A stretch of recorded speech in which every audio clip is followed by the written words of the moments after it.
Saya tadi nulis jawaban-jawaban ya, baik itu di grup WA atau yang di depan. Coba lihat di depan.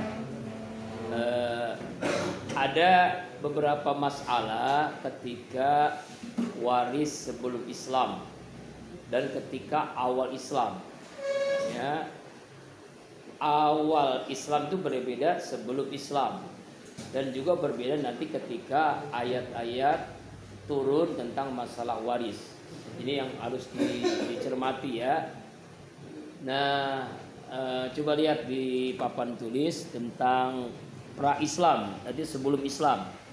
Paling tidak ada 3 sistem yang digunakan orang-orang jahiliyah ketika waris sebelum Islam atau masa jahiliyah. Kita ketahui masa jahiliyah itu wanita itu nggak ada harganya. Saking nggak ada harganya, setiap ibu melahirkan anak perempuan itu dikubur hidup-hidup, termasuk Umar bin Khattab. Umar bin Khattab itu saking waktu sebelum dia masuk Islam jahiliyah, anak perempuannya dikubur hidup-hidup. Bukannya dia, semua ibu-ibu yang sudah membrojolin anaknya itu langsung disiapin tuh kuburannya. Nah, kalau perempuan langsung dikubur hidup-hidup. Artinya tidak ada kemuliaan, tidak ada kebanggaan punya anak perempuan. Itu di zaman jahiliyah itu. Ya. Kalau di zamannya Firaun dulu, Nabi Musa, anak laki-laki justru. Setiap anak laki-laki yang lahir dibunuh. Kalau zaman jahiliyah Nabi Muhammad SAW sebelum Rasulullah diutus menjadi Nabi Rasul, itu anak perempuan. Kenapa zaman Nabi Musa anak laki-laki? Karena laki-laki itu akan diceritakan oleh para penasehatnya Firaun akan menghancurkan Firaun kerajaannya gitu. Makanya setiap anak laki-laki itu dibunuh. Nah, kalau di zaman jahiliyah kenapa anak perempuan itu dibunuh? Karena tidak ada harganya. Perempuan itu hanya kerjaannya ya dihinakan lah, tidak dimuliakan, dilecehkan. Dapur, kasur, sumur, kasur, dapur itu aja. Putaran itu aja. Nah, Allah mengangkat derajat kaum perempuan, makanya turun surah An-Nisa. Surah An-Nisa ini menjelaskan secara jelas komplit tentang masalah warisan dan juga masalah yang lain-lainnya. Ya, makanya surahnya An-Nisa. Coba baca 114 surah, ada nggak surat Ar-Rijal? Nggak ada, yang ada surah An-Nisa. Maka bangga jadi perempuan. Ya, jangan jadi perempuan. Nah, yang 3 hal ini yang dasar-dasar warisan sebelum Islam. Pertama, pertalian kerabat. Jadi zaman jahiliyah orang yang berhak mendapatkan harta warisan ini adalah semuanya laki-laki. Coba tuh, anak laki-laki, saudara laki-laki, paman dan anak laki-laki. Ini aja 4 orang ini aja. Jadi anak perempuan tidak dapat, bibi nggak dapat, saudara perempuan tidak dapat, ya, atau anak perempuan paman juga nggak dapat. Hanya 4 orang yang berhak mendapatkan warisan. Itu di zaman jahiliyah. Pertalian kerabat. Yang kedua, janji prasetia. Jadi prasetia ini, jadi orang-orang jahiliyah itu ada janji setia. Satu suku-suku itu saling damai. Nah, ini di buku ini ada, udah punya di bukunya. Itu buku yang dimiliki. Kan ada kan janjinya. Coba lihat di halaman berapa tuh, janji setia orang-orang jahiliyah dalam masa apapun. Apabila seorang laki-laki ini bukan. Mana janji setia? Janji setianya kalimatnya begini, ini menarik nih. Darahku darahmu, pertumpahan darahku pertumpahan darahmu, halaman 12. Ya, perjuanganku perjuanganmu, perangku perangmu, damaiku damaimu. Kamu mewarisi hartaku, aku mewarisi hartamu. Kamu dituntut darahmu karena aku, dan aku dituntut darahku karena kamu. Dan diwajibkan bayar denda sebagai pengganti nyawaku, dan aku diwajibkan bayar denda sebagai pengganti nyawamu. Jadi saling janji begitu. Janji setia. Biasanya tuh 2 orang atau sekelompok orang suku. Janji setia tuh baik dalam nyawa maupun dalam harta warisan. Yang ketiga, karena adopsi atau pengangkatan anak. Dan di zaman jahiliyah itu setiap anak adopsi sama dengan anak angkat. Anak angkat sama dengan anak kandung. Adopsi sama anak kandung sama bagiannya.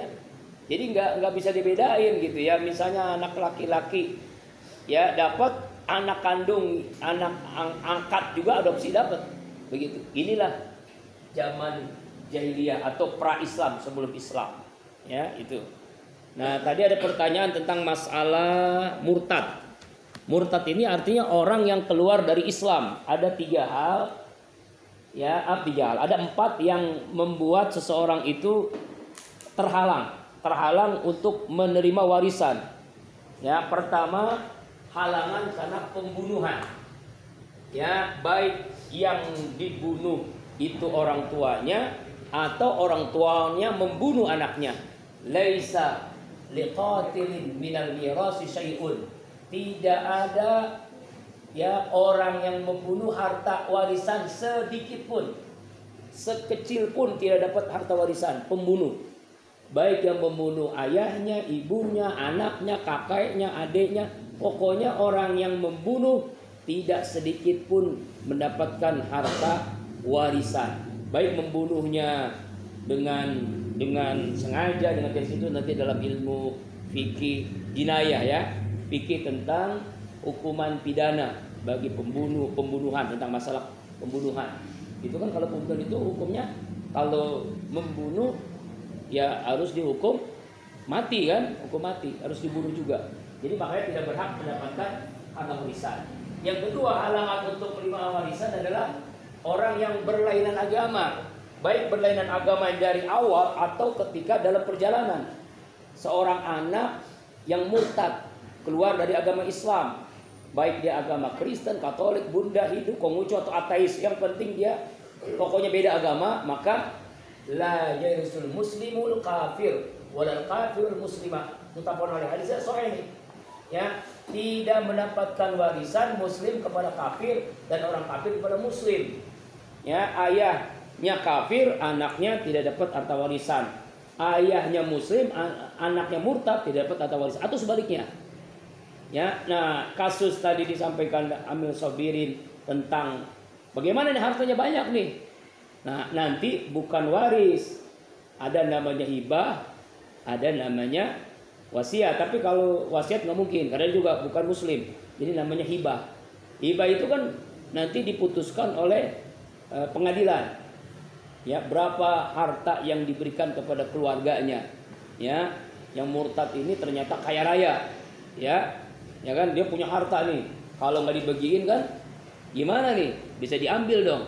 Harus dibagikan. Kalau sebelum meninggal itu ada hitam di atas putih, dia menyatakan harta ini saya hibahkan kepada kakak adik saya, kepada ayah saya, ibu saya, dan keluarga besar saya. Nah, itu ada tertulis itu, maka harta itu harus dijadikan hibah, bukan warisan. Ya, wasiat juga tidak bisa karena dia bukan muslim. Ya, itu.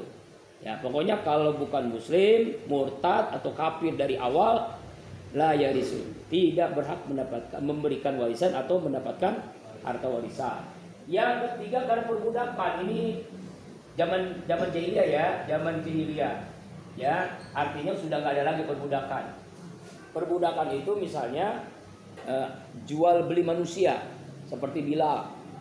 Bilal itu kan budak, tapi kan dibebaskan oleh Abu Sufyan, ya. Ya, Bilal itu ya, atau budak-budak yang lain itu tidak bisa mendapatkan harta warisan dan tidak bisa mewarisi dulu zaman jahiliyah. Nah, setelah nggak ada perbudakan, maka ini tidak berlaku lagi, ya. Sekarang berada. Yang keempat, berlainan negara. Ini juga nanti tidak bisa mendapatkan harta warisan. Berlainan negara itu misalnya sudah pindah warga negara. Contohnya pemain naturalisasi. Ya, siapa tuh pemain bola?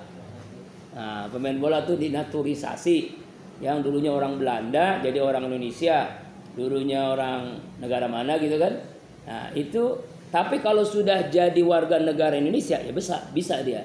Tapi kalau masih negaranya paspornya beda, KTP-nya beda, dia tidak bisa mendapatkan warisan atau bagaimana caranya? Harus pindah negara dulu. Misalnya anaknya atau ayahnya jadi warga negara, masih warga negara Belanda atau masih warga negara lain lah. Dia meninggal dunia, itu nggak bisa tuh.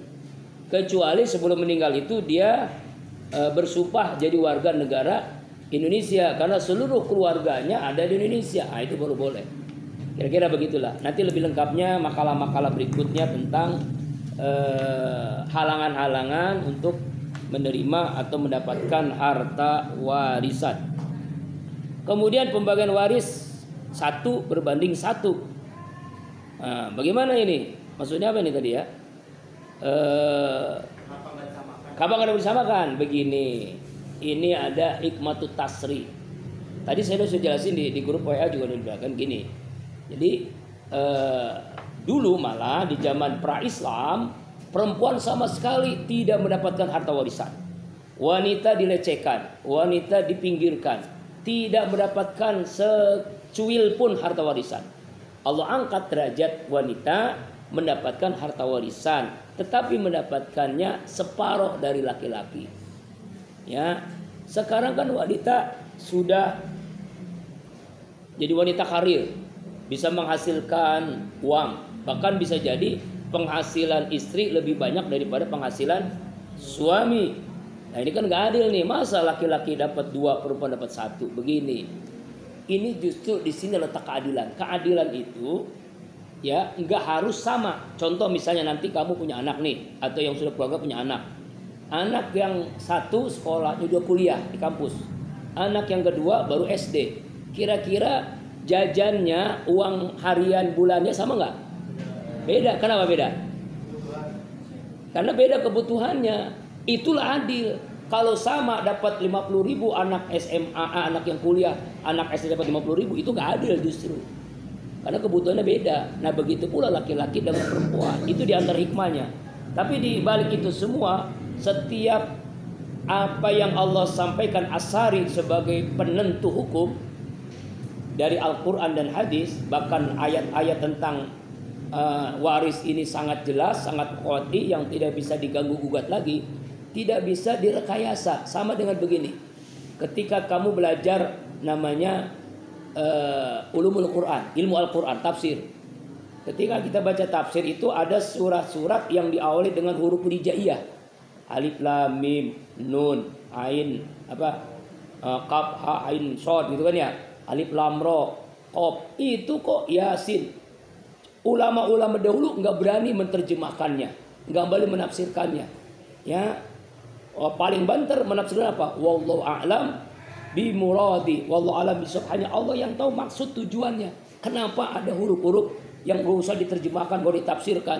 Memang itulah rahasianya, bahwa ada hal-hal yang tidak bisa. Sama dengan begini, contoh sederhana. Ada rezeki yang harus kita usahakan, tapi ada Allah kasih rezeki dari arah yang tidak disangka-sangka. Ya kan ya? Rezeki yang diusahakan, misalnya bekerja, jadi pengacara, jadi hakim, jadi jaksa, jadi polisi, jadi dokter, jadi nanti kamu di KUA, jadi amil, nah macam-macam itu kan namanya bagian daripada usaha menjemput rezeki. Tetapi ada hamba-hamba Allah, dia tidak perlu kerja, dia hanya di rumah, tapi justru penghasilan dan rezekinya lebih banyak daripada orang-orang yang pergi gelap pulang gelap gitu ya. Kenapa bisa disitu? Karena ketaatan dia kepada Allah, Allah berikan yang disebut dengan min haitsu la yahtasib. Itu kan di luar nalar. Sama seperti laki-laki dengan perempuan. Laki-laki 2, perempuan 1. Perempuan itu nanti punya suami, suaminya dapat warisan juga sama, 2/1 kan? Bisa lebih banyak lagi, pasti bisa 3 bahkan kan?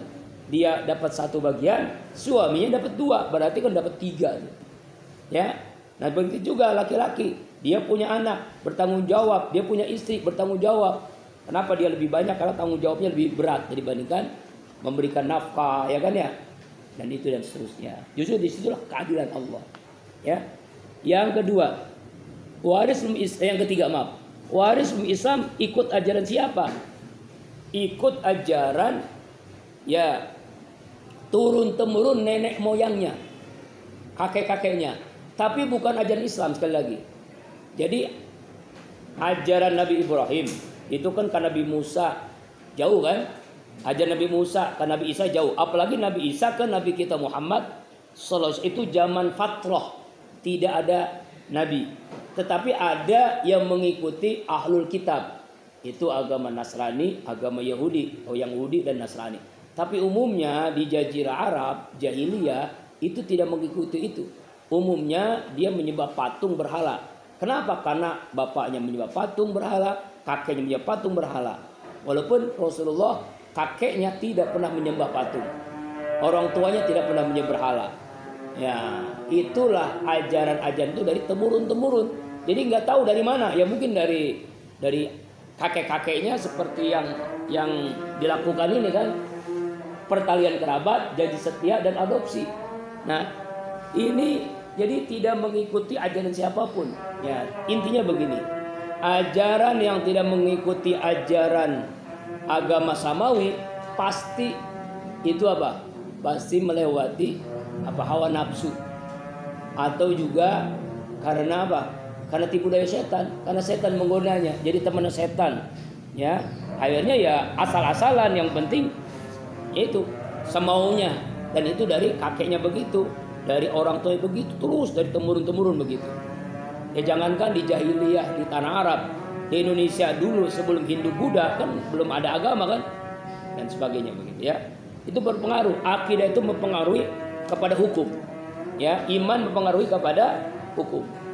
Kemudian pembagian waris, sebelum satu dulu dijawab ya. Ya, sistem keturunan dan sebab. Apalagi nih? Udah ya? Ada lagi pertanyaan yang belum dijawab? Udah?